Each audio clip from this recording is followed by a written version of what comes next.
서아 봤어. 그 여자는 이미 죽은 사람이야.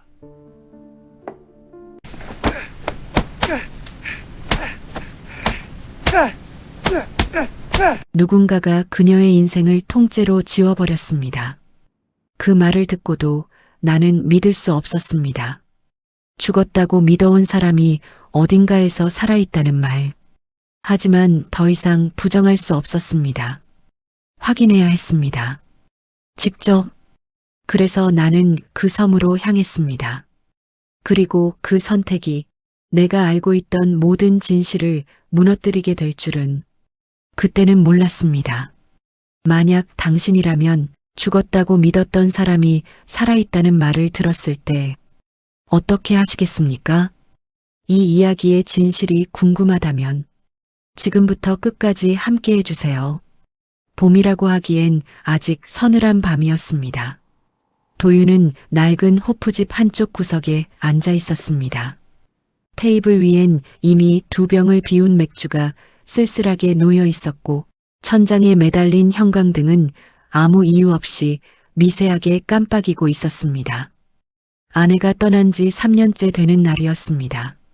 재욱은 도윤의 맞은편에 앉아 아무 말 없이 잔을 비우고 있었습니다. 그는 원래 말이 많은 사람이 아니었습니다. 거친 바닷바람에 단련된 얼굴, 손등엔 밝고 굳은 살, 선원 생활을 20년 가까이 해온 사람의 인상이었습니다. 도윤과는 고등학교 때부터 친구였고 말보다 침묵으로 더 많은 것을 전하는 사이였습니다. 그래서 도윤은 눈치채지 못했습니다. 그 침묵이 오늘만큼은 다른 무게를 품고 있다는 걸. 재욱이 새 맥주잔을 반쯤 비우고 천천히 입을 열었습니다. 도윤아. 낮고 무거운 목소리였습니다. 도윤은 별 반응 없이 잔을 들었습니다. 재욱은 잠시 망설이듯 시선을 테이블 아래로 내렸다가 다시 천천히 들어 올렸습니다. 서아 봤어. 순간 도윤의 손이 멈췄습니다. 맥주잔이 입술에 닿은 채로 그대로 굳어버렸습니다. 서아. 아내의 이름이었습니다. 3년 동안 입에 담는 것조차 조심스러웠던 이름. 도윤은 천천히 잔을 내려놓았습니다. 아무렇지 않은 척 하려 했지만 손끝이 아주 미세하게 떨리고 있었습니다. 무슨 소리야? 목소리는 낮고 평평했습니다. 그러나 그 안에는 날이 서 있었습니다. 재욱은 도윤의 눈을 피하지 않았습니다. 오히려 더 또렷하게 바라보며 말을 이었습니다. 지난주에 항로 들어가다 들른 섬이 있었어. 거기서 봤어. 분명히 서아였어. 도윤은 코웃음을 쳤습니다. 그것이 지금 자신이 할 수 있는 가장 이성적인 반응이었습니다. 분노였습니다.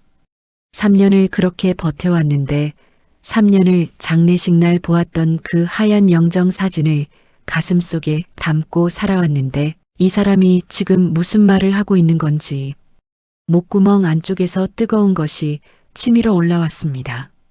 재욱아, 술 너무 마신 거 아니야? 재욱은 흔들리지 않았습니다. 그는 오히려 몸을 약간 앞으로 기울이며 목소리를 낮췄습니다. 취한 눈이 아니었습니다. 또렷하고 진지하고 무거운 눈이었습니다. 도윤아, 나 지금 진지해. 농담 아니야.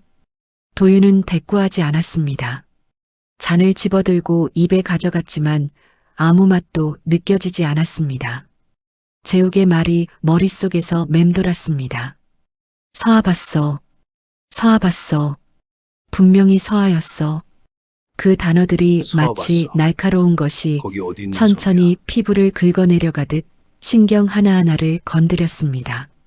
3년 전 아내는 교통사고로 사망했습니다.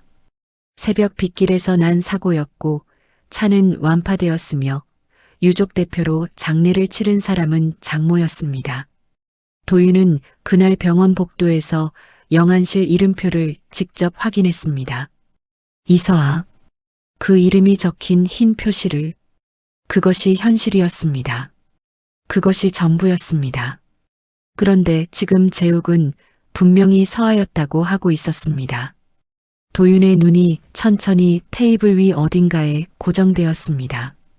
분노는 이미 조금씩 흔들리고 있었습니다. 그 자리를 파고드는 것은 전혀 다른 감정이었습니다. 공포였습니다. 말이 되지 않기 때문에 오히려 더 무서운 종류의 공포. 만약 재욱의 말이 거짓이 아니라면 지금까지 자신이 딛고 서 있던 3년이라는 시간 전체가 흔들리는 것이었습니다. 도윤은 천천히 잔을 내려놓았습니다. 손등에 핏줄이 도드라질 만큼 꽉 쥐었다가 놓았습니다. 입술을 한번 깨물고 낮게 물었습니다. 어느 섬이야? 재욱은 잠시 도윤의 얼굴을 바라보았습니다. 그리고 천천히 입을 열었습니다. 그날 밤 도윤은 집에 들어가지 않았습니다. 호프집을 나와 주차장에 세워둔 차 안에 앉아 있었습니다.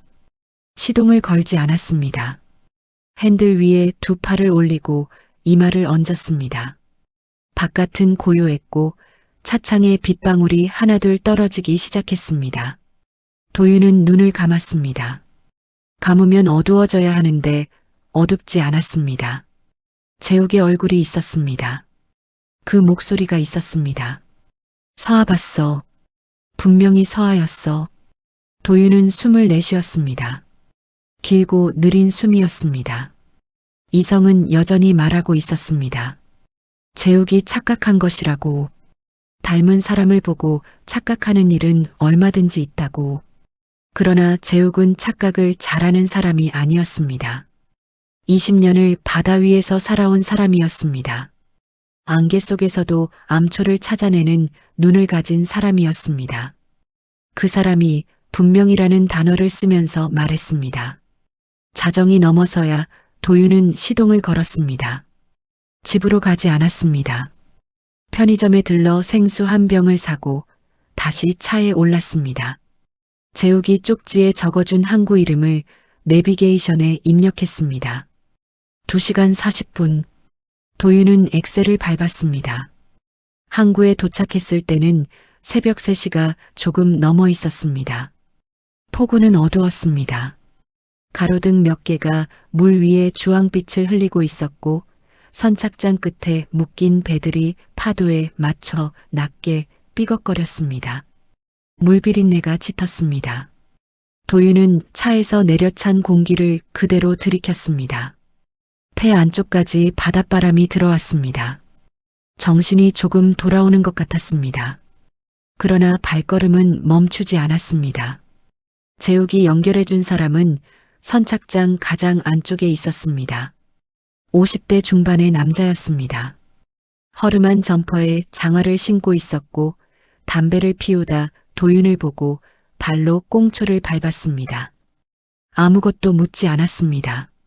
재욱한테 연락받았다는 말 한마디에 턱으로 배를 가리켰습니다. 도윤은 돈 봉투를 건네고 배에 올랐습니다. 엔진이 낮게 울리며 배가 선착장을 빠져나갔습니다. 도윤은 뱃머리 쪽 난간을 두 손으로 잡고 섰습니다. 항구의 불빛이 서서히 뒤로 물러났습니다. 점점 작아졌습니다. 안개 속으로 사라졌습니다. 그 불빛이 사라지는 순간 도윤은 처음으로 실감했습니다. 돌아올 수 없는 방향으로 가고 있다는 것을 확인하고 아니면 그만이라고 생각했는데 지금 이 배 위에서는 그 말이 너무 가볍게 느껴졌습니다. 바다는 잔잔했습니다. 파도가 높지 않았고 바람도 세지 않았습니다. 그러나 도윤에게는 잔잔하게 느껴지지 않았습니다. 발밑에서 끊임없이 흔들리는 감각이 머릿속까지 올라왔습니다. 뱃멀미가 아니었습니다. 다른 종류의 흔들림이었습니다. 3년 동안 간신히 쌓아온 것들이 지금 한꺼번에 흔들리는 느낌이었습니다. 아내가 죽던 날을 생각했습니다. 새벽 2시에 걸려온 전화였습니다. 사고가 났다는 말, 병원 이름, 그리고 도착했을 때 이미 아무것도 할 수 없었다는 것. 영안실 앞 복도에서 장모가 벽에 기대어 있었습니다. 도윤을 보자마자 무너져 내리듯 주저앉았습니다. 그때 장모의 얼굴에 있던 표정을 도윤은 지금도 잊지 못했습니다. 그것이 슬픔이라는 것을 의심한 적이 없었습니다. 그런데 지금 이 배 위에서 처음으로 그 표정이 다르게 보이기 시작했습니다. 왜 지금 그 생각이 나는지 도윤 자신도 알 수 없었습니다. 동이 트기 시작했습니다. 수평선 가장 낮은 곳에서 희끄무레한 빛이 번지고 있었습니다. 안개가 아직 걷히지 않았고 그 빛은 선명하지 않았습니다. 흐리고 낮게 깔린 새벽이었습니다. 도윤은 그 빛을 바라보다가 눈을 내렸습니다. 물 위에 비치는 자신의 얼굴이 흔들리고 있었습니다. 45살 보험조사관 3년 전에 아내를 잃은 사람 지금은 죽은 줄 알았던 아내를 찾아 새벽 바다를 건너는 사람 도윤은 그 얼굴을 한참 바라보다가 천천히 고개를 들었습니다. 미쳤나 보다 싶었습니다. 그러면서도 손은 난간을 놓지 않았습니다. 1시간쯤 더 지났을까요? 안개 사이로 섬의 윤곽이 나타났습니다. 낮고 조용한 섬이었습니다. 높은 봉우리도 없었고 눈에 띄는 건물도 없었습니다. 그냥 바다 위에 납작하게 엎드려 있는 것 같은 사람들이 이름을 잘 기억하지 못할 것 같은 섬이었습니다. 도윤은 그 섬을 바라보며 숨을 한번 깊게 들이켰습니다. 가슴 안쪽에서 심장이 크게 한번 뛰었습니다. 무겁고 단단한 박동이었습니다. 배가 낡은 부두에 닿았습니다. 선장은 아무 말 없이 밧줄을 묶었습니다. 도윤은 배에서 내려 부두 위에 섰습니다. 발밑에 나무 판자가 삐걱거렸습니다. 새벽 안개가 허리쯤까지 낮게 깔려 있었습니다. 도윤은 섬 안쪽을 바라보았습니다. 좁은 흘길이 안개 속으로 이어지다 사라져 있었습니다. 저 끝 어딘가에 아내가 있는지도 모른다는 생각이 처음으로 공포가 아닌 다른 것으로 느껴졌습니다. 도윤은 첫 발을 내디뎠습니다. 섬 안으로 들어서자 안개가 조금씩 걷히기 시작했습니다. 좁은 흘길이 완만하게 구부러지며 이어져 있었고 길 양옆으로는 키 작은 풀들이 바람에 낮게 흔들렸습니다. 인기척은 없었습니다. 아침 6시가 조금 넘은 시각이었고 새소리만이 간간히 들려왔습니다. 도윤은 천천히 걸으며 주변을 살폈습니다. 재욱이 말한 건물은 섬 중앙에 있다고 했습니다. 2층짜리 콘크리트 건물, 담장이 있고 간판이 없다고. 5분쯤 걸었을까요? 흘길이 끝나는 지점에서 담장이 눈에 들어왔습니다. 회색 콘크리트 담장이었습니다. 높지는 않았지만 낮지도 않았습니다. 군데군데 이끼가 끼어 있었고 담장 위에 가는 철조망이 한 줄 둘러져 있었습니다. 간판은 없었습니다. 재욱의 말 그대로였습니다. 도윤은 담장 바깥에 멈춰서서 그 안을 들여다보려 했지만 각도가 맞지 않아 건물 일부만 보일 뿐이었습니다. 그때였습니다. 담장 안쪽 마당, 빨랫줄 아래에 사람이 있었습니다. 여자였습니다. 흰 빨래를 들어 올려주래 너는 중이었습니다. 도윤의 시선이 그쪽으로 향한 순간 발이 그대로 땅에 붙어버렸습니다. 숨이 들어오지 않았습니다. 뒷모습이었습니다. 얼굴은 보이지 않았습니다. 그런데도 도윤의 가슴 안쪽에서 무언가가 폭발하듯 터져 올라왔습니다. 체형이 같았습니다. 어깨의 기울기, 팔을 들어 올리는 방식, 빨래를 집을 때 고개를 약간 옆으로 기울이는 습관. 도윤은 그 작은 동작 하나하나를 너무 잘 알고 있었습니다. 7년을 같이 살았습니다. 눈을 감고도 그릴 수 있는 사람이었습니다. 심장이 너무 빠르게 뛰었습니다. 귀 안쪽에서 울리는 것 같았습니다. 여자가 몸을 돌렸습니다. 도윤은 그 순간을 나중에 어떻게 설명해야 할지 알 수 없었습니다. 세상이 멈추는 것 같다는 표현이 있습니다. 도윤은 그것이 비유가 아니라는 것을 그때 처음 알았습니다. 여자의 얼굴이 보였습니다. 아내였습니다. 이서하였습니다. 이목구비 하나하나가 완벽하게 일치했습니다. 콧날, 입술선, 눈 밑에 작은 점. 3년 동안 꿈에서만 보아왔던 얼굴이 지금 불과 20m 앞에 살아서 서 있었습니다. 도윤의 입에서 소리가 나오려 했습니다. 그러나 나오지 않았습니다. 목이 막혔습니다. 다리가 떨렸습니다. 기쁨이었어야 했습니다. 당연히 기쁨이었어야 했습니다. 3년을 그리워했던 사람이 살아서 눈앞에 있으니까.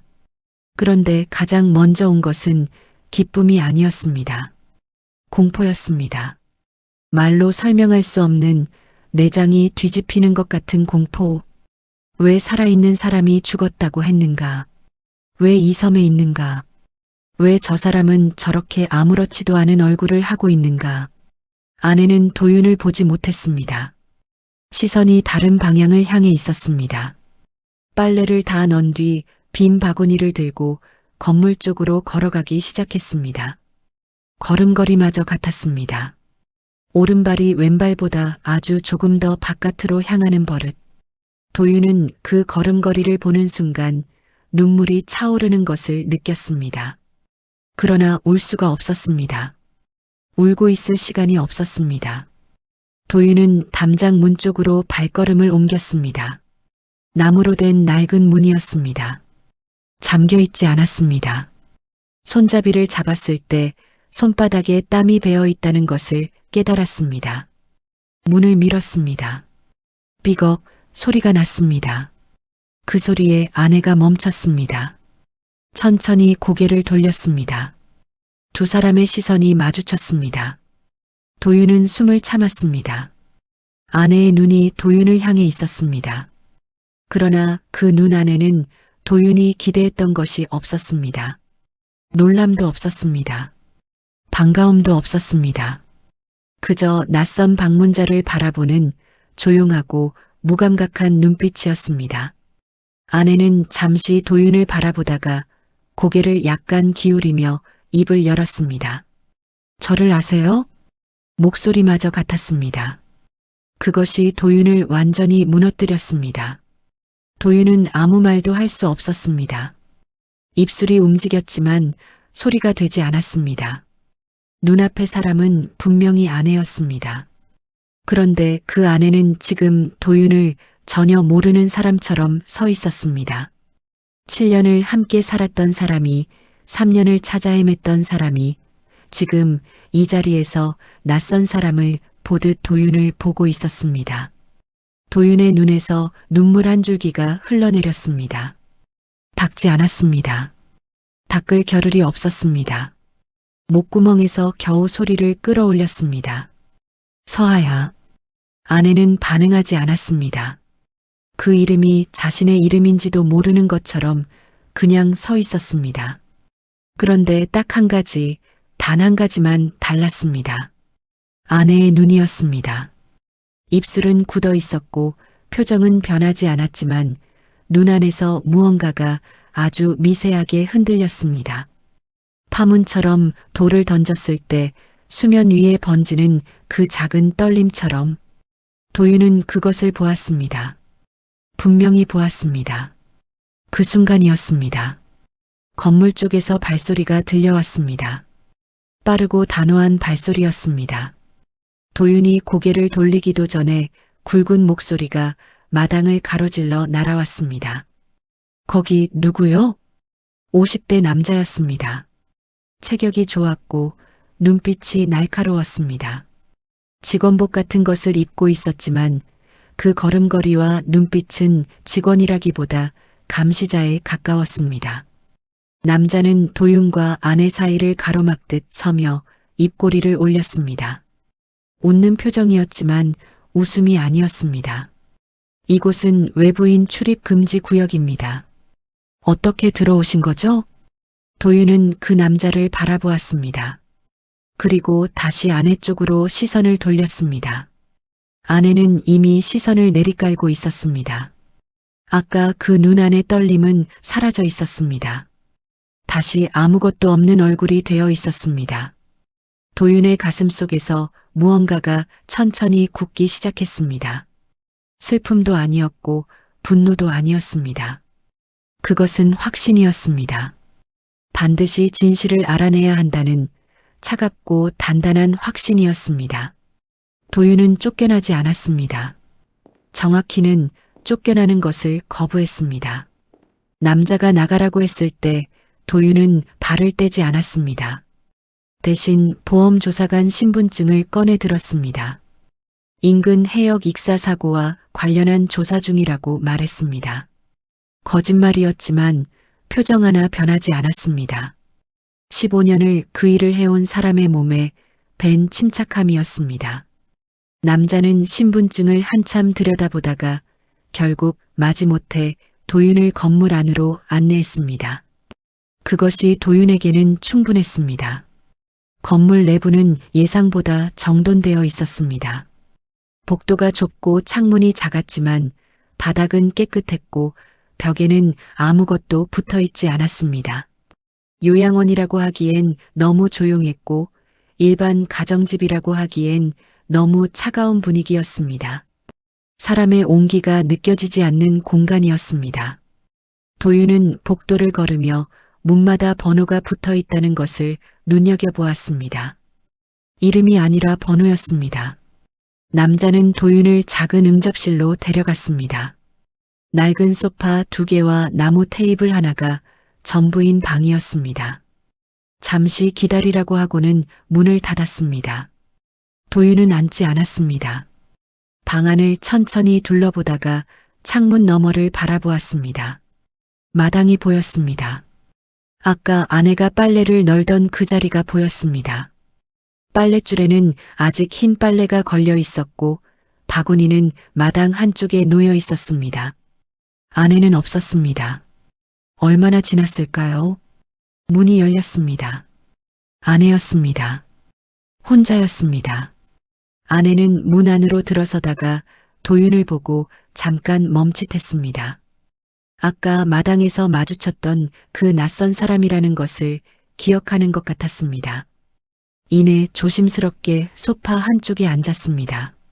무릎 위에 2손을 모으고 시선을 도윤에게 고정했습니다. 경계하는 눈빛이었지만 무서워하는 것과는 달랐습니다. 그저 모르는 사람을 대하는 눈이었습니다. 도윤은 아내의 맞은편에 앉았습니다. 심장이 너무 빠르게 뛰었습니다. 이 사람과 마지막으로 한자리에 앉았던 것이 언제였는지 떠올려 보려 했지만 생각이 흩어졌습니다. 도윤은 천천히 숨을 고르고 입을 열었습니다. 이름이 뭐예요? 아내는 잠시 도윤을 바라보다가 대답했습니다. 지은이요. 박지은. 도윤의 얼굴에서 표정이 사라졌습니다. 박지은.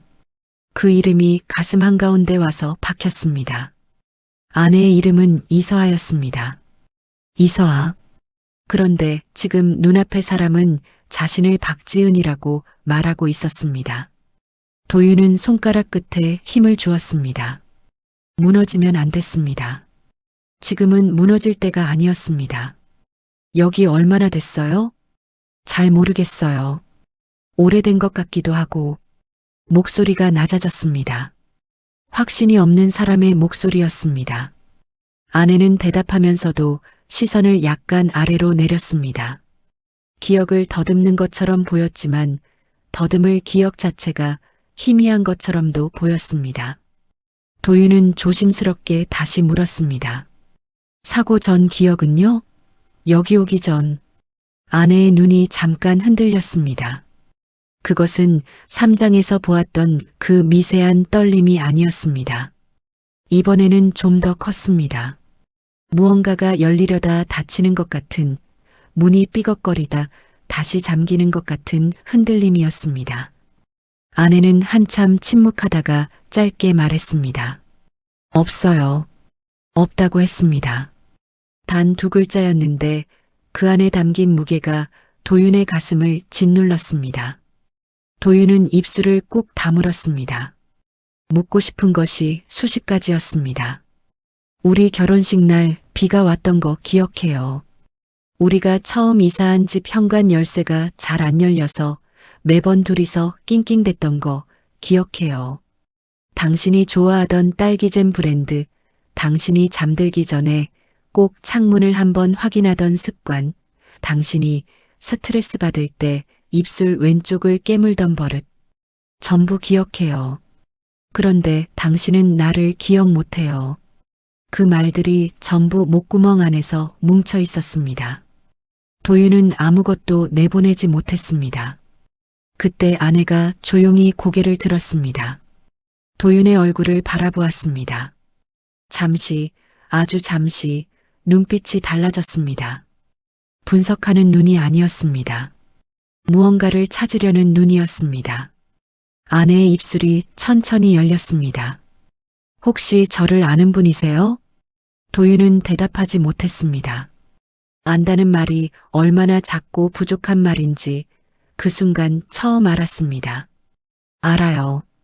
당신이 아침에 일어나면 제일 먼저 창문을 여는 사람이라는 것도, 커피를 마실 때 꼭 두 손으로 잔을 감싸드는 버릇이 있다는 것도, 웃을 때 오른쪽 눈이 왼쪽보다 조금 더 가늘어진다는 것도 알아요.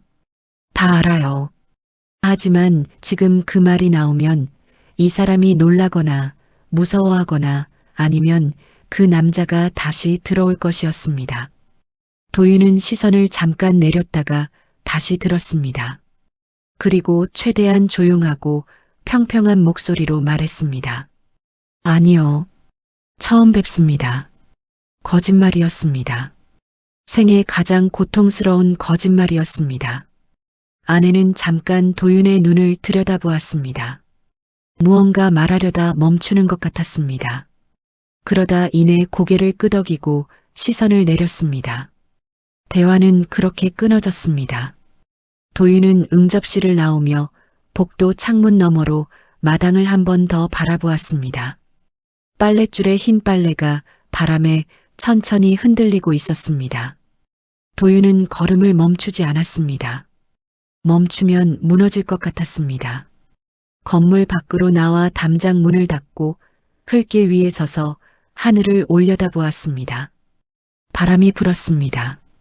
눈물이 볼을 타고 흘렀습니다. 닿지 않았습니다. 기억이 없는 것이 아니었습니다. 도윤은 확신했습니다. 그 눈이 말하고 있었습니다. 기억이 없는 것이 아니라 기억을 잃도록 만들어진 것이었습니다. 그리고 그것을 한 사람이 반드시 있었습니다. 도윤은 섬을 떠나지 않았습니다. 선착장 근처에 민박집이 하나 있었습니다. 간판도 없었고 영업을 하는지 안 하는지도 분명하지 않았습니다. 문을 두드리자 70대 할머니가 나왔고 하루 묵을 수 있냐는 말에 말없이 문을 열어주었습니다. 방은 작고 낡았습니다. 창문 너머로 바다가 보였습니다. 도윤은 짐도 없었습니다. 외투를 벗어 바닥에 내려놓고 창가에 앉았습니다. 저 건물이 있는 방향을 바라보았습니다. 안개 너머였습니다. 보이지 않았습니다. 그러나 거기 있다는 것을 알고 있었습니다. 다음 날 아침 도윤은 일찍 나왔습니다. 조사관이 현장을 볼 때 가장 먼저 하는 일은 관찰이었습니다. 움직이지 않고 말하지 않고 그냥 보는 것이었습니다. 도윤은 시설 담장 바깥 흙길을 천천히 걸으며 건물 구조를 눈에 담았습니다. 2층 건물이었습니다. 창문은 모두 작았고 1층 창문에는 모두 안쪽에서 커튼이 쳐져 있었습니다. 2층은 달랐습니다. 커튼이 없는 창이 하나 있었습니다. 도윤은 그 창을 오래 바라보았습니다. 그 창 안에서 누군가가 서 있었습니다. 윤곽만 보였습니다. 그러나 그 윤곽이 익숙했습니다. 아내였습니다. 5분쯤 그 자리에 서 있었습니다. 윤곽은 움직이지 않았습니다. 창밖을 내다보고 있는 것인지 그냥 서 있는 것인지 알 수 없었습니다. 도윤은 손을 들어 올릴 뻔했습니다. 그러다 멈췄습니다. 만약 저 안에 다른 사람이 보고 있다면 만약 아내가 반응을 보였을 때 그것이 문제가 된다면 도윤은 손을 내리고 시선을 돌렸습니다. 그리고 아무렇지 않은 걸음으로 그 자리를 지나쳤습니다. 등 뒤에 시선이 느껴졌습니다. 담장 안쪽이었습니다. 오전 내내 도윤은 섬 안을 걸었습니다. 작은 섬이었습니다. 주민이 몇 명 되지 않았고 가게도 잡화점 하나가 전부였습니다. 잡화점 안에서 음료수를 하나 사며 주인 할아버지에게 슬쩍 물었습니다.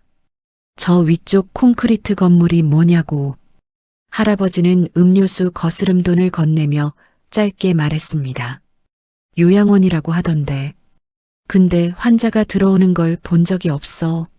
나오는 걸 본 적도 없고. 도윤은 고맙다는 말을 하고 가게를 나왔습니다. 요양원.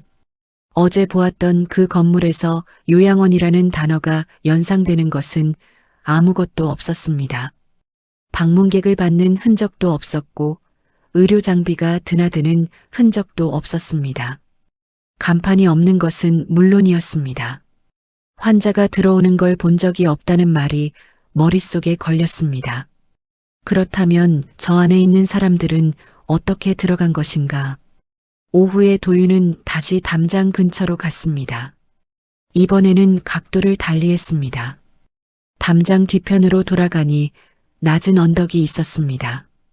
언덕 위에서 내려다보면 시설 마당이 어느 정도 보였습니다. 도윤은 언덕이 풀숲에 앉아 마당을 바라보았습니다.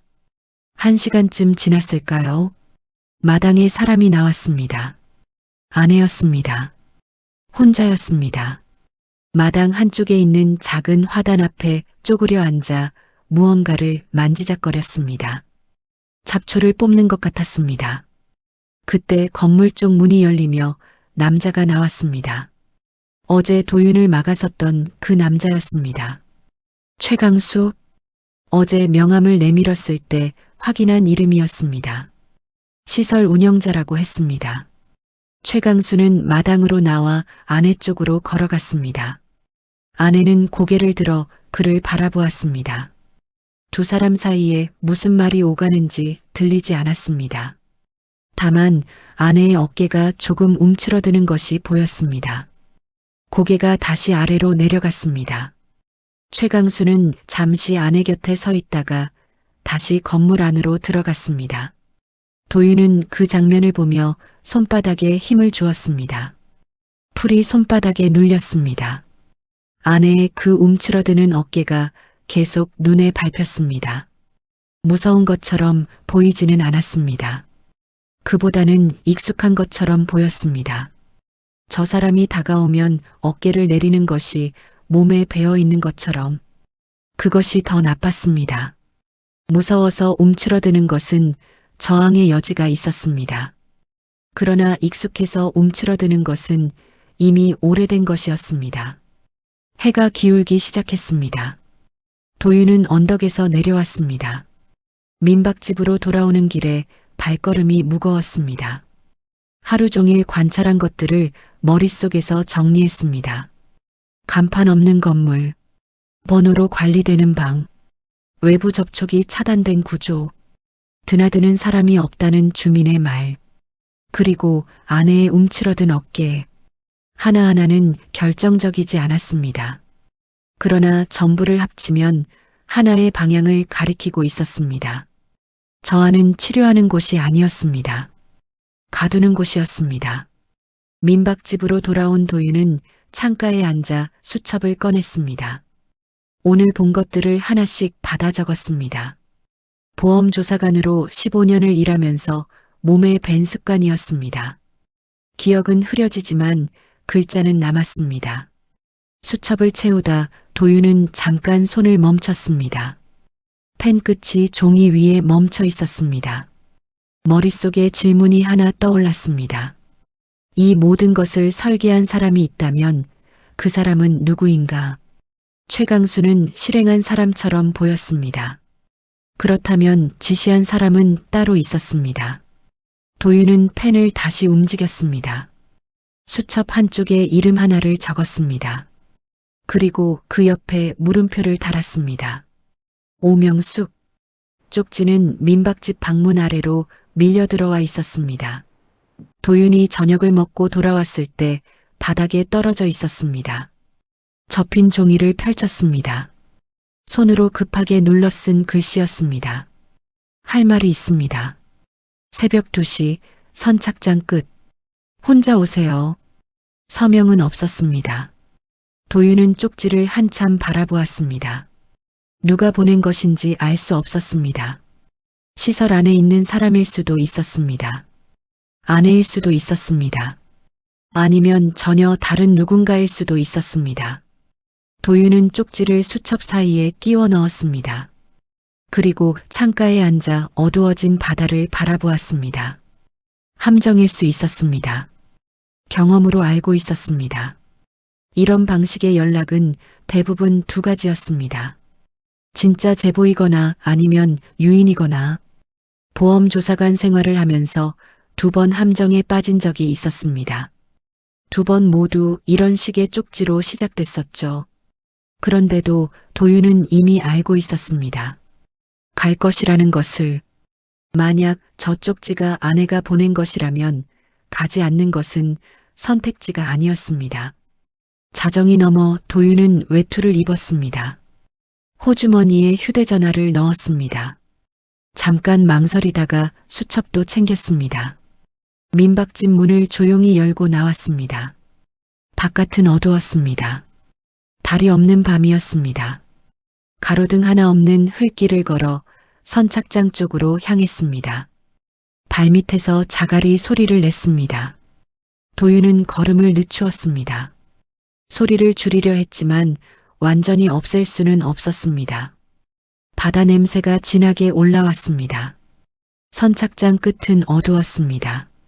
가로등이 선착장 초입에 하나 있었지만 불빛이 거기까지 닿지 않았습니다. 도윤은 천천히 끝으로 걸어갔습니다.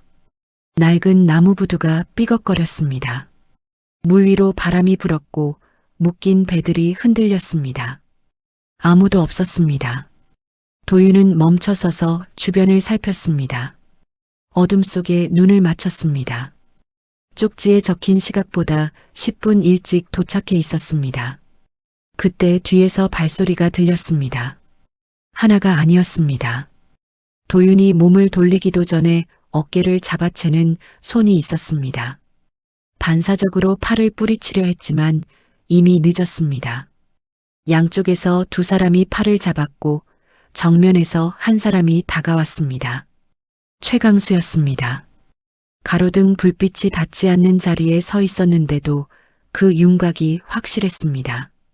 체격, 걸음걸이, 그 단단하고 느린 움직임. 주먹이 왔습니다. 피할 틈이 없었습니다. 명치였습니다. 도윤은 앞으로 구부러졌습니다. 숨이 끊어지는 것 같았습니다. 무릎이 부두 바닥에 닿았습니다. 나무 판자가 삐걱거렸습니다. 도윤은 이를 악물었습니다. 소리를 내지 않았습니다. 딱 한 번만 말하겠습니다. 최강수의 목소리였습니다. 낮고 건조했습니다. 감정이 없는 목소리였습니다. 흥분하지 않았고 화가 난 것 같지도 않았습니다. 그것이 오히려 더 서늘했습니다. 내일 첫 배로 떠나십시오. 다시 오시면 이 섬에서 나가지 못하게 됩니다. 도윤은 고개를 들었습니다. 눈 안에 물기가 차오르는 것은 아팠기 때문이었습니다. 최강수를 바라보았습니다. 최강수의 눈은 흔들리지 않았습니다. 말 그대로였습니다. 협박이 아니라 통보였습니다. 발길질이 왔습니다. 옆구리였습니다. 도윤은 옆으로 쓰러졌습니다. 부두 바닥에 얼굴이 닿았습니다. 나무 냄새와 바다 냄새가 동시에 코를 찔렀습니다. 숨을 고르려 했지만 갈비뼈 쪽이 타들어가는 것 같았습니다. 손가락을 부두 바닥에 짚었습니다. 일어나려 했습니다.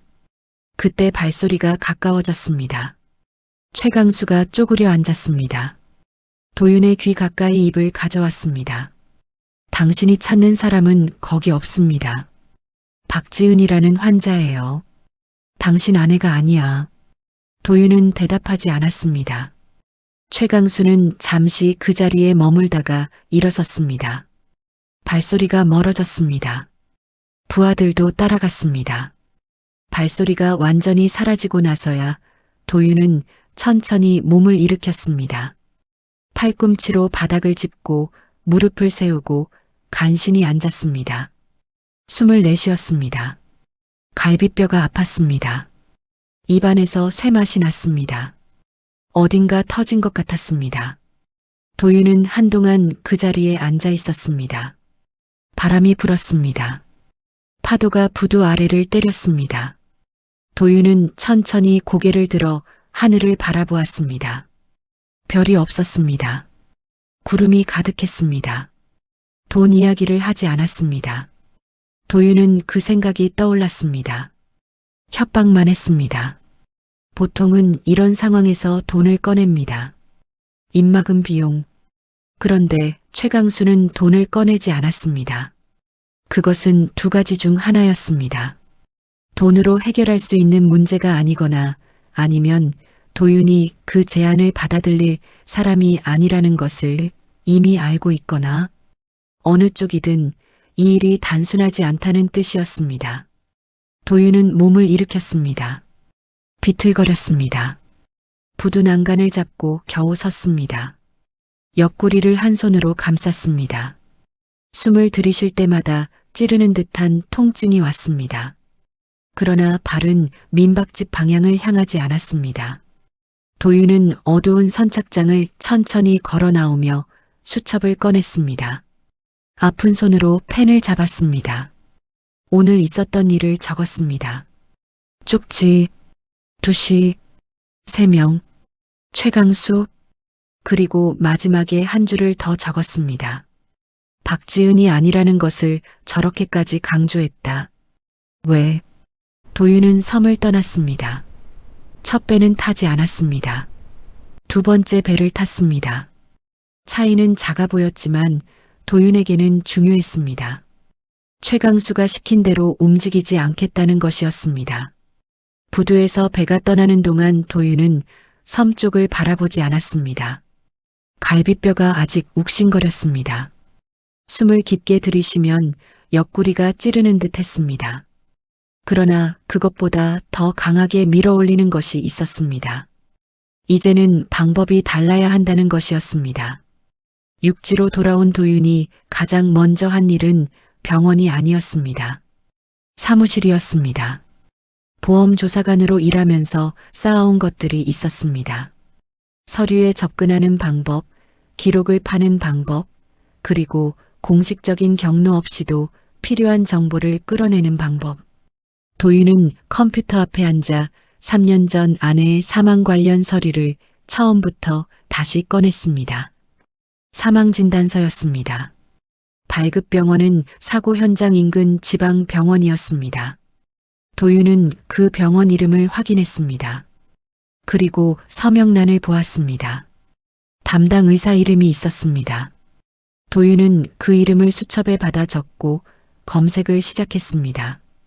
의사는 현재 그 병원에 재직하지 않았습니다.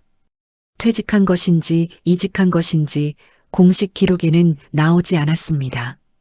도윤은 의사 면허번호를 통해 현재 소속을 추적했습니다. 2시간이 걸렸습니다. 의사는 현재 지방 소도시의 작은 개인 의원을 운영하고 있었습니다. 다음은 보험이었습니다. 도윤은 아내 명의의 생명보험 계약서를 꺼냈습니다. 결혼하고 나서 함께 가입했던 것이었습니다. 수익자는 도윤이었습니다.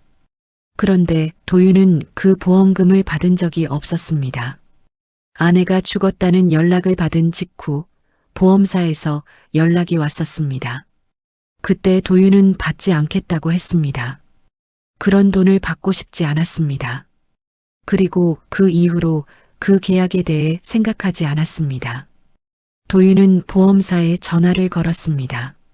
조사관 신분을 밝히고 해당 계약의 수익자 변경 이력을 확인 요청했습니다.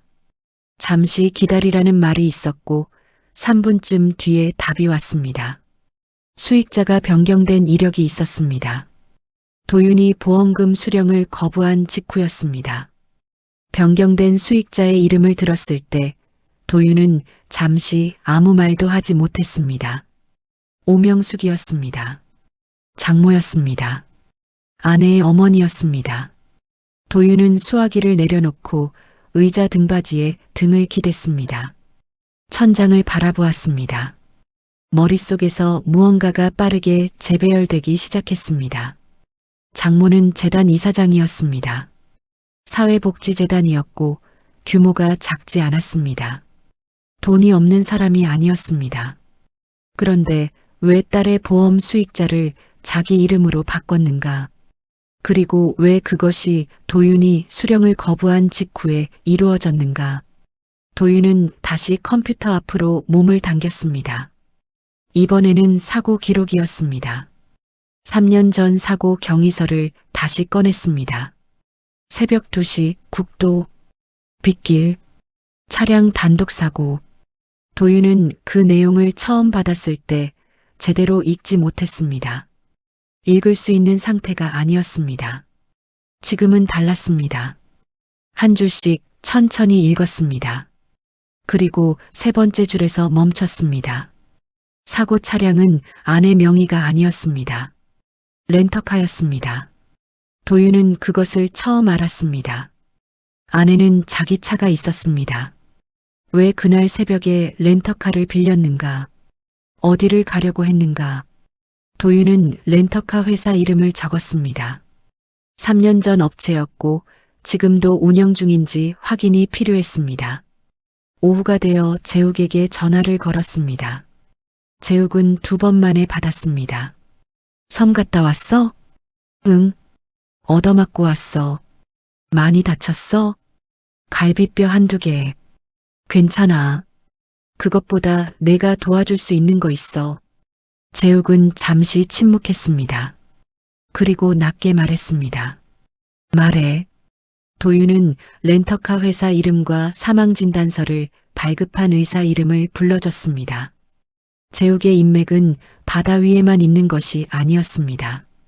항구에서 오래 살다 보면 경찰에 아는 사람이 생기고 병원에 아는 사람이 생기고 기록을 추적하는 방법을 아는 사람이 생겼습니다. 도윤은 그것을 알고 있었습니다. 전화를 끊고 도윤은 사무실 창문 밖을 바라보았습니다. 도시의 저녁이 시작되고 있었습니다. 불빛들이 하나씩 켜졌습니다. 도윤은 수첩을 펼쳤습니다. 지금까지 확인한 것들을 줄로 연결해 보았습니다.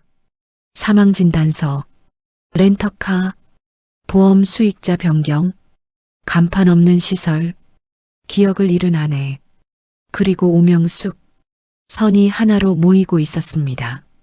아직 완전하지 않았습니다. 끊긴 부분이 있었습니다. 그러나 방향은 보였습니다.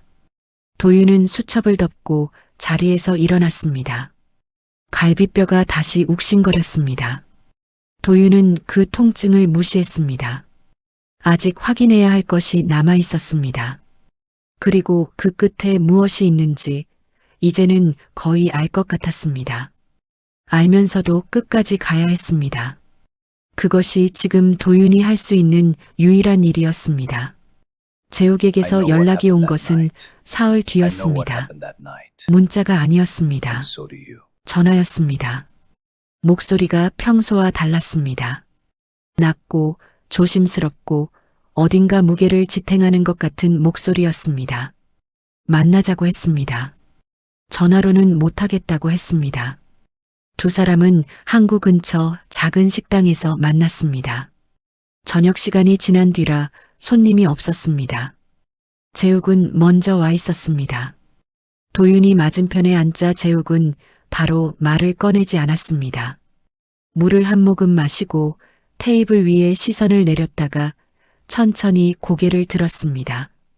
그 얼굴에서 도윤은 직감했습니다. 이번에 나올 말은 지난번과 다른 종류라는 것을. 사망진단서 썼던 의사 찾았어. 도윤은 등을 세웠습니다. 만났어? 아니, 내 쪽 사람이 만났어.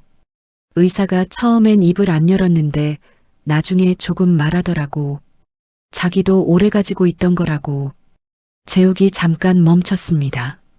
숨을 한번 고르는 것 같았습니다. 그날 사고 현장에 시신이 2개였대.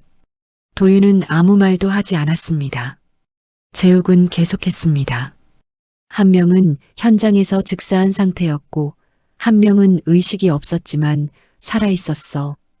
의사가 도착했을 때 이미 다른 사람이 먼저 와 있었대. 정장 차림의 남자 2명. 그 사람들이 의사한테 어느 쪽이 이서하냐고 물었고, 의사가 확인해 줬더니 그 자리에서 서류 작업을 지시했다고. 죽은 쪽을 이서하로, 살아있는 쪽은 그냥 두라고. 식당 안이 조용했습니다. 주방에서 물 흐르는 소리만 들렸습니다. 도윤은 테이블 위에 놓인 2 손을 바라보았습니다. 손가락이 조금씩 떨리고 있었습니다. 멈추려 했지만 멈춰지지 않았습니다. 살아있던 사람은요? 목소리가 이상하게 나왔습니다. 자기 목소리가 아닌 것 같았습니다. 재욱은 도윤의 눈을 바라보며 말했습니다. 그 자리에서 데려갔대. 구급차가 아니라 그 사람들이 직접 데려갔어. 의사는 뭔지도 모르고 사망진단서만 썼고 나중에 알고 나서 겁이 나서 그냥 묻어뒀다고 했어. 도윤은 눈을 감았습니다. 3년이었습니다. 3년 동안 도윤이 묻은 것은 아내가 아니었습니다. 다른 사람이었습니다. 누군지 모르는, 이름도 모르는 사람이었습니다. 그리고 아내는 그 시간 동안 섬에 있었습니다. 기억을 잃은 채로, 이름도 빼앗긴 채로 담장 안에 있었습니다. 도윤은 숨을 들이쉬었습니다. 갈비뼈가 아팠습니다. 그 통증이 오히려 다행이었습니다. 지금 이 자리에서 무너지지 않을 이유가 필요했습니다. 죽은 사람은 누구야? 재욱이 고개를 저었습니다. 의사도 몰라. 신원 확인을 안 했다고. 그 사람들이 시키는 대로만 했대. 도윤은 눈을 떴습니다. 재욱을 바라보았습니다. 재욱의 얼굴에는 미안함이 있었습니다. 이 말을 꺼내는 것이 고통스럽다는 것이 보였습니다. 도윤은 짧게 말했습니다. 고마워. 재욱은 아무 말도 하지 않았습니다. 2 사람은 한동안 말없이 앉아 있었습니다. 식당을 나온 도윤은 주차장에 서서 하늘을 올려다보았습니다. 바람이 없는 밤이었습니다. 도윤은 외투 주머니에 2 손을 넣었습니다. 머릿속에서 그 장면을 그려보았습니다. 새벽 빗길, 2개의 시신, 정장 차림의 남자들, 그리고 그 남자들에게 지시를 내린 사람. 현장에 그 사람들이 먼저 도착해 있었다는 것은 사고를 알고 있었다는 뜻이었습니다. 알고 있었다는 것은 사고를 만들었다는 뜻일 수도 있었습니다. 도윤의 입에서 숨이 천천히 새어나왔습니다. 하얗게 피어올랐다가 사라졌습니다. 오명숙. 그 이름이 다시 떠올랐습니다. 딸의 보험 수익자를 자기 이름으로 바꾼 사람. 사회복지재단의 이사장. 아내의 어머니.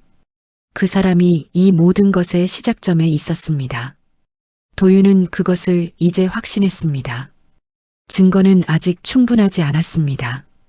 그러나 방향은 틀리지 않았습니다. 도윤은 주차장을 걸어 차에 올랐습니다. 시동을 걸었습니다. 그리고 내비게이션에 주소를 입력했습니다. 오명숙이 운영하는 재단 주소였습니다. 지금 당장 찾아갈 생각은 아니었습니다. 그 주소를 중심으로 내일부터 다시 시작할 것이었습니다. 이번에는 감정이 아니라 증거였습니다. 이번에는 충분히 준비하고 들어갈 것이었습니다. 도윤은 내비게이션 화면을 바라보다가 시동을 끄지 않은 채로 그 자리에 잠시 앉아 있었습니다. 눈이 뜨거워지는 것을 느꼈습니다. 눈물이 나오려는 것을 알았습니다. 이번에는 막지 않았습니다. 3년 동안 잘못된 사람의 옆에서 살지 못했다는 것이 이제는 너무 선명했습니다. 아내는 살아 있었습니다. 그리고 도윤은 반드시 데려올 것이었습니다. 재단 건물은 도심 외곽에 있었습니다. 오래된 사옥이었습니다. 회색 외벽에 낮은 울타리, 입구에는 경비실이 있었습니다. 사회복지재단이라는 현판이 건물 정면에 붙어 있었습니다. 도윤은 이틀을 지켜봤습니다. 출퇴근 시간, 방문자 패턴, 장모가 어느 시간대에 건물을 나오는지. 사흘째 되는 날 오전, 도윤은 재단 로비로 들어섰습니다. 면담 요청은 거절당했습니다. 예약 없이는 이사장을 만날 수 없다고 했습니다. 도윤은 명함을 한 장 건넸습니다.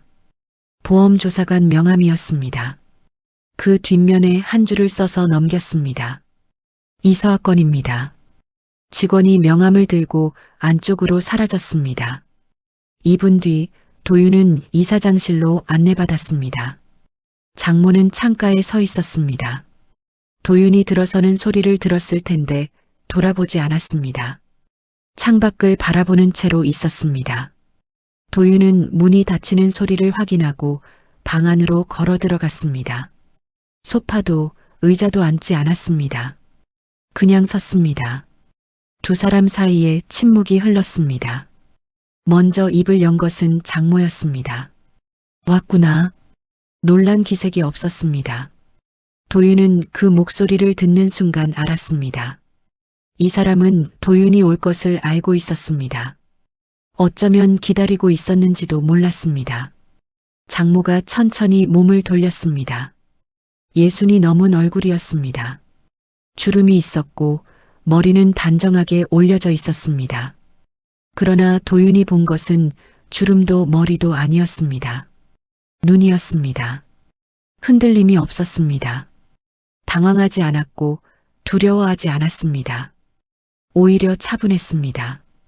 그 차분함이 도윤의 등줄기를 서늘하게 만들었습니다. 앉게나 됐습니다. 장모는 잠시 도윤을 바라보다가 스스로 소파에 앉았습니다. 등을 곧게 세우고 두 손을 무릎 위에 모았습니다. 흐트러지지 않았습니다. 얼마나 알고 있어? 도윤은 대답 대신 말했습니다. 사고 현장에 사람을 먼저 보냈죠. 시신을 바꾸고 서아를 섬으로 데려갔습니다. 사망진단서는 돈으로 해결했고 보험 수익자는 자기 이름으로 바꿨습니다. 7년이 걸린 계획입니까? 아니면 더 됩니까? 장모는 표정이 바뀌지 않았습니다. 부정하지 않았습니다. 그 침묵이 전부를 인정하는 것이었습니다. 도윤은 계속했습니다. 왜입니까? 처음으로 장모의 얼굴에 변화가 왔습니다. 작은 변화였습니다. 눈 주변이 아주 조금 좁아졌습니다. 무언가를 억누르는 것처럼. 그리고 입을 열었습니다. 서아가 자네한테 가면 안 됐어. 도윤은 아무 말도 하지 않았습니다. 장모는 계속했습니다. 목소리가 처음보다 조금 낮아져 있었습니다. 그 애는 내 딸이야. 내가 키웠어. 내가 만들었어. 그 애의 모든 것은 내가 결정해야 했지. 그런데 자네가 나타났고 자네한테 가고 나서 그 애는 달라졌어. 전화도 줄었고 명절에도 핑계를 댔고 내가 원하는 대로 움직이지 않았어. 자네가 그 애를 바꿔놓은 거야. 도윤은 천천히 숨을 내쉬었습니다. 가슴 안쪽에서 무언가 뜨거운 것이 차오르고 있었습니다. 분노였습니다. 그러나 지금 분노를 꺼내면 안 됐습니다. 도윤은 그것을 눌렀습니다. 눌러서 목소리를 평평하게 만들었습니다. 그래서 딸을 죽인 척 가뒀습니까? 죽인 척이 아니야. 구한 거야. 장모의 목소리가 처음으로 흔들렸습니다. 흔들렸지만 약해지지 않았습니다. 오히려 더 단단해지는 방향으로 흔들렸습니다. 서아는 그 사고에서 죽을 수도 있었어. 내가 사람을 보내지 않았으면 거기서 끝이었어. 내가 살린 거야. 내가 데려온 거야. 그게 잘못이야? 도윤은 한 걸음 앞으로 나섰습니다. 사고를 낸 것도 어머니입니까? 이번에는 침묵이 길었습니다. 장모는 시선을 내렸습니다. 처음으로 도윤의 눈을 피했습니다. 그 외면이 대답이었습니다. 도윤의 손이 떨렸습니다. 주먹을 쥐었습니다. 손톱이 손바닥을 파고드는 것이 느껴졌습니다. 서아가 그날 새벽 렌터카를 빌린 이유를 도윤은 이제 알 것 같았습니다. 도망치려 했던 것이었습니다. 어머니에게서, 그 통제에서, 오래전부터 짓눌려 있었던 무언가에서, 그리고 그것을 알아챈 어머니가 딸이 완전히 떠나기 전에 먼저 손을 썼던 것이었습니다. 서아한테 기억을 지운 것도 어머니가 시킨 겁니까? 기억이 있으면 그 애가 힘드니까 없는 편이 나아. 누구한테 나은 겁니까? 장모는 대답하지 않았습니다. 도윤은 더 이상 말을 잇지 않았습니다. 말로 해결할 수 있는 자리가 아니라는 것을 알았습니다. 이 사람은 설득되지 않을 것이었습니다. 반성하지 않을 것이었습니다. 자신이 한 일이 사랑이라는 이름 아래 완전히 정당화되어 있었습니다. 그 확신이 얼마나 단단한지 도윤은 이 짧은 대화에서 충분히 보았습니다. 도윤은 몸을 돌렸습니다. 문 쪽으로 걸어갔습니다. 손잡이를 잡았을 때 장모의 목소리가 뒤에서 날아왔습니다. 서아는 이제 나한테 돌아온 거야. 자네가 어떻게 해도 그건 변하지 않아. 도윤은 돌아보지 않았습니다. 문을 열고 나왔습니다. 복도를 걸어 로비를 지나 건물 밖으로 나왔습니다. 바깥 공기가 폐 안으로 들어왔습니다. 도윤은 건물 앞 계단에 잠깐 멈춰 섰습니다. 하늘을 올려다보았습니다. 맑은 날이었습니다. 구름이 없었습니다. 도윤은 주머니에서 휴대전화를 꺼냈습니다. 그리고 전화를 걸었습니다. 상대방이 받자마자 말했습니다. 움직여도 됩니다. 지금 바로요. 경찰선이 섬 선착장에 닿은 것은 이른 아침이었습니다. 도윤이 재단을 나온 그날 오후 재욱의 인맥을 통해 연결된 형사에게 수첩을 넘겼습니다. 사망진단서를 발급한 의사의 진술, 보험 수익자 변경 이력, 시설 운영 기록, 그리고 시어머니와의 면담 내용을 녹음한 파일까지 이사장실에 들어서기 전 도윤이 외투 안주머니에 챙겨 넣은 소형 녹음기가 전부를 담아두었습니다. 그것으로 충분했습니다. 형사는 영장을 받는데 하루가 걸리지 않았습니다. 도윤은 경찰선에 함께 탔습니다. 공식적으로는 허가된 동행이 아니었습니다. 그러나 형사는 막지 않았습니다. 배가 섬에 가까워질수록 도윤의 심장이 빠르게 뛰었습니다. 안개가 없는 날이었습니다. 섬의 윤곽이 처음부터 선명하게 보였습니다. 처음 왔던 날과 같은 섬인데 달라 보였습니다. 그날은 안개 속에 잠겨 있었습니다. 오늘은 아침 햇빛 아래 그대로 드러나 있었습니다. 시설은 저항이 없었습니다. 최강수는 경찰이 담장 문을 열었을 때 이미 알고 있었던 것처럼 복도에 서 있었습니다. 표정이 없었습니다. 수갑이 채워질 때도 말이 없었습니다. 그 침묵이 마지막까지 사무적이었습니다. 도윤은 그 모습을 바라보다가 시선을 거뒀습니다. 최강수는 이미 중요하지 않았습니다. 아내는 2층에 있었습니다. 경찰이 문을 열었을 때 침대 가장자리에 앉아 있었습니다. 무릎 위에 두 손을 모으고 창밖을 바라보고 있었습니다. 발소리를 듣고 고개를 돌렸습니다. 경찰이 먼저 들어갔고 도윤은 그 뒤에 섰습니다. 아내의 시선이 도윤에게 닿았습니다. 그 눈이 잠깐 멈췄습니다. 도윤은 아무 말도 하지 않았습니다. 그냥 서 있었습니다. 아내도 말이 없었습니다. 두 사람 사이로 아침 햇빛이 창문을 통해 들어오고 있었습니다. 먼지가 빗속에서 천천히 움직였습니다. 아내의 눈이 도윤의 얼굴 위에 머물렀습니다. 그리고 삼장에서 보았던 그 떨림이 다시 왔습니다. 그런데 이번에는 달랐습니다. 작은 파문이 아니었습니다. 무언가가 열리는 것 같았습니다. 오래 잠겨있던 문이 삐걱거리며 열리는 것 같았습니다. 아내의 눈에 물기가 차올랐습니다. 아내 자신도 그 이유를 모르는 것 같았습니다. 그저 눈물이 고여 있었습니다. 경찰이 아내에게 나가도 된다고 말했습니다. 아내는 천천히 자리에서 일어났습니다.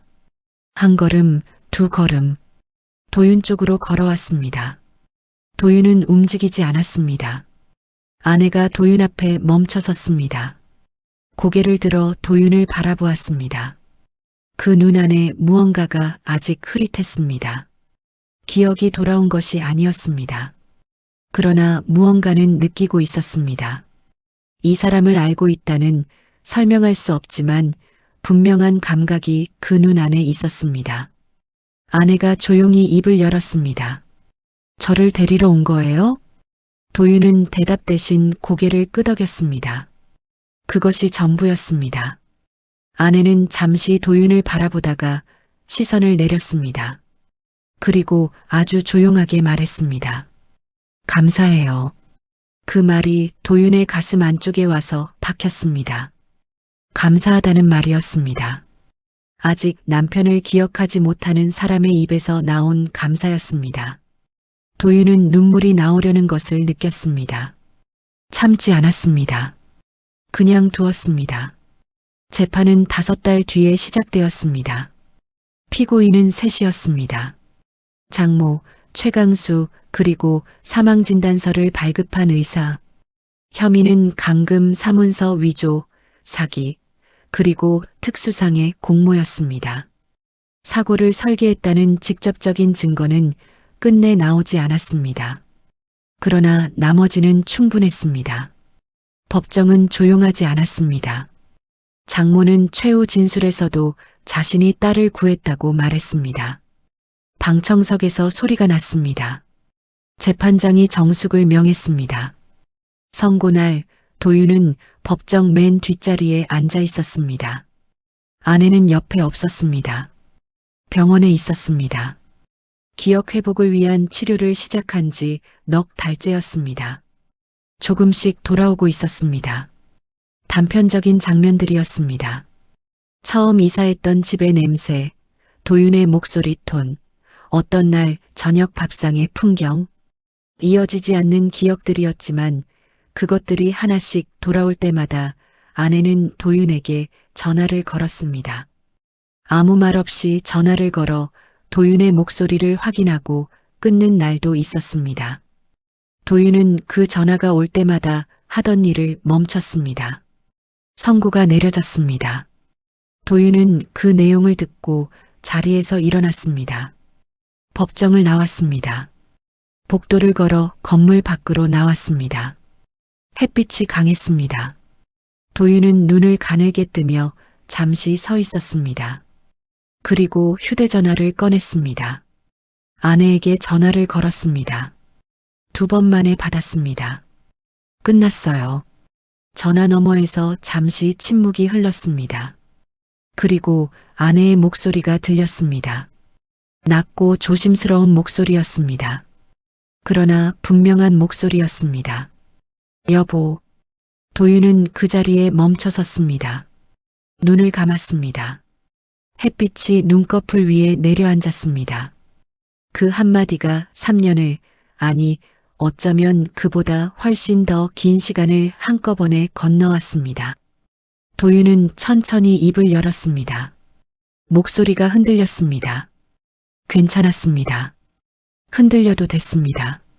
응, 나야.